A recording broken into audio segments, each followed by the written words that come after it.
ईदी साहब के, मैं वहीं से शुरू करती हूँ।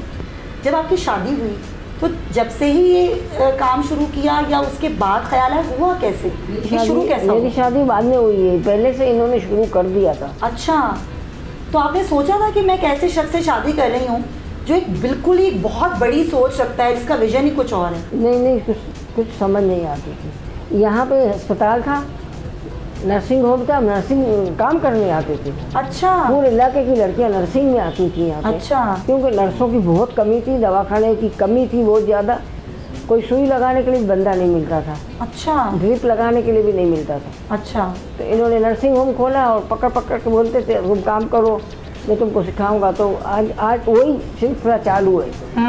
और कोई प्रॉब्लम तो नहीं हुई, कोई मुश्किल तो नहीं हुई? जी नहीं, बिल्कुल भी नहीं। फैसल साहब, आपके बेटे आपके साथ हैं। फैसल साहब, कितनी भारी जिम्मेदारी आ गई कंधों पर? नहीं, बस ये अल्लाह ताला चला रहा है, हम तो जो है वो सिर्फ ज़रिया है। और ईदी साहब से मैं कहता था मैं नहीं संभाल सकूँगा, तो वो गुस्से हो जाते थे कि ये बात नहीं करो, और जो है कहते थे नहीं तुम्हें ही चलाना है, कुछ भी हो जाए। और बस अल्लाह ने काम लेना था, अल्लाह ने काम लिया। और जो है ये कोई बड़ा नहीं है काम, बस जो है ये हम सिर्फ इसका हिस्सा हैं खाली। ये काम बहुत बड़ा है, आपने इस काम को बहुत आसान बना दिया। आप माने मेरी बात, ये काम बिल्कुल आसान नहीं है, काम बिल्कुल छोटा नहीं है। आप बात करते हैं इंसान की, आप कोई मज़हब नहीं देखते, ये बहुत बड़ी बात है। जिस तरह आपने कहा, साथ से मैं पूछना चाहूँगी, साथ जब आपके बाबा ये कहते थे आपके दादा से कि मैं नहीं कर पाऊँगा, मुझसे नहीं होगा, कभी ऐसा होता है आप कहते हैं बाबा मैं नहीं कर पाऊँगा, मुझसे नहीं होगा ये काम? मैंने ऐसा कई बार कहा होगा पापा को, लेकिन पापा ने मुझे मोटिवेट किया होगा, कई बार कहा होगा कि जाओ। कई बार ऐसा होता था कि इमरजेंसीज होती थी, पापा बिजी होते थे, नहीं, मुझे कॉल कर देते। उल्टा होता है, मैं मना करता हूँ कि हम नहीं कर सकेंगे, कहता नहीं हम करेंगे। माशाल्लाह, बहुत सारी चीज़ें मैं मना करता हूँ, साहब आप ये प्लान कर रहे हो, ये हम नहीं कर सकेंगे, ये बड़ा काम है। कहते हैं नहीं पापा कर लेंगे। हाँ, कहते हैं नहीं हम कर लेंगे, कोई मसला नहीं है। तो फिर इनको असल में मैं ट्रेन कर रहा होता हूँ, ये ट्रेनिंग का हिस्सा होता है कि आप जो है वो पहले से ही इनको जो नेगेटिव साइड होती है या जो रुकावटें होती हैं, वो आप इनको पहले से ही उनके लिए जहनी तौर पे तैयार रखें उनको, बिल्कुल, ताकि जब रुकावटें आएँ तो इनकी हिम्मत ना टूटे। आपकी ट्रेनिंग भी ऐसी की ईदी साहब ने? नहीं, ईदी साहब ने मेरी ट्रेनिंग मुख्तलिफ तरीके से की थी। अच्छा, ये कोई चीज़ कहता है ना मुझे करनी है, तो मैं जो है वो रुकावटें गिनवाना शुरू करता हूँ। ये रुकावट आएगी, ये रुकावट आएगी, ये रुकावट आएगी। ईदी साहब को मैं कोई चीज़ कहता था ना मुझे करना, जाओ करो। अच्छा। तो ईदी साहब का मैं इनपुट लेना चाहता था, वो नहीं देते थे, कहते थे जाओ खुद तजुर्बा हासिल करो। अम्मी कहती थी, पापा कुछ बताती थी कि नहीं कर लो या नहीं कर लो। छोटा था ना 10 साल का, तो मैयतें बोरियों से निकलती थी ना, बहुत ज़्यादा मैयतें उठाते थे हम।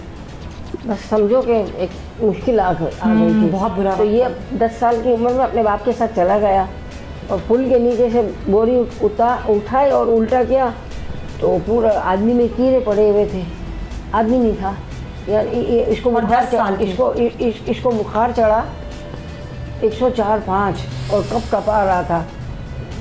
ये यहाँ आया, फिर हमने इसको खूब संभाला, डॉक्टर को दिखाया, और इसको मतलब अल्लाह पाक ने इतनी हिम्मत दी कि फिर लाजवाब बन गया। ये तो वाकई सही कह रहे हैं। 10 साल का बच्चा, वो तो ऐसा होता है ना कि माँ बाप उसको उंगली पकड़ के चला रहे होते हैं, नहीं, लेकिन आप तो ईदी साहब के बेटे हैं। नहीं, हुआ ये कि 3-4 दिन से नीचे ईदी सेंटर पे, ये बात है 1986 की शायद, सही है, फ़ोन आ रहा था 3-4 दिन से कि जो है वो एक लाश पड़ी हुई है, एक लाश पड़ी हुई है गुलिस्तान जौहर में फलां पुल के पास। तो 3 दिन से ईदी साहब जो है वो गाड़ी भेज रहे थे, वहाँ पे ड्राइवर वगैरह सर्च करते आ जाते। उस वक्त गुलिस्तान जौहर इतना डेवलप आबाद नहीं था।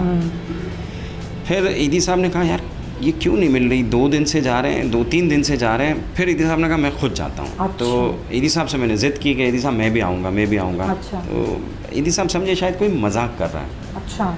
तो मैं जा के खुद देख कर आता हूँ, मैं मुतमईन हो जाऊँगा, फिर अगली दफ़ा फ़ोन आएगा तो बोलेंगे भाई हमने देख लिया, कहीं नहीं है। तो इत्तेफाकन ईदी साहब ने वहाँ पे जाके, मैं था, ईदी साहब था और एक हाशिम हमारा एक कसाई था। अच्छा। जो सदके के बकरे काटता है। हम तीनों जो है वो ईदी साहब की गाड़ी में बैठे और चले गए।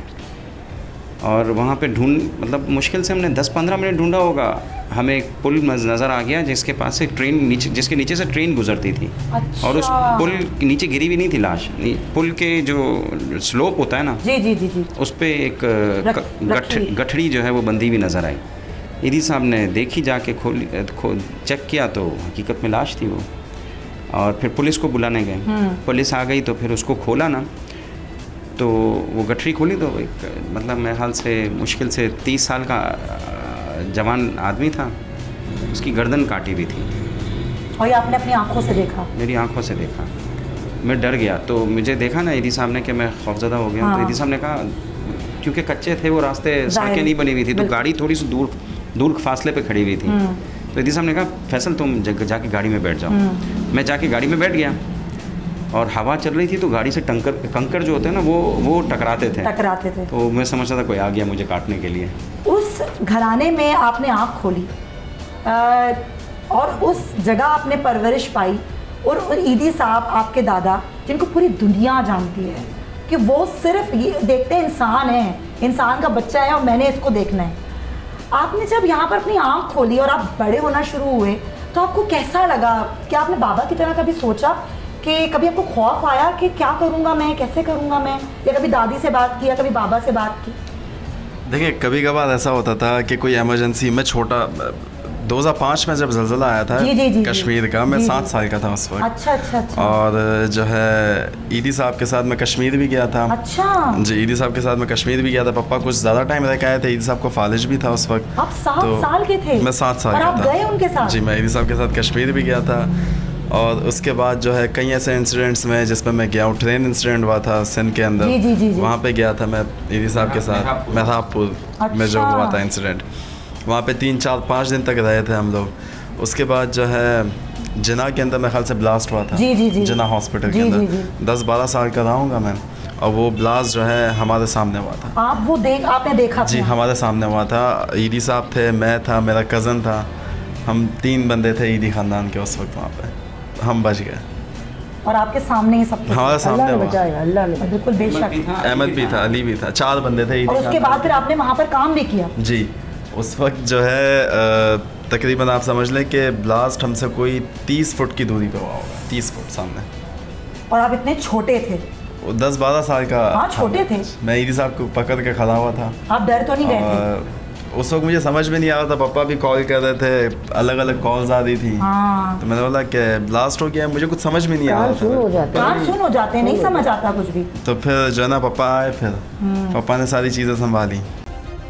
सब्सक्राइब करें और बेल दबाएं ताकि कोई खबर रह न जाए।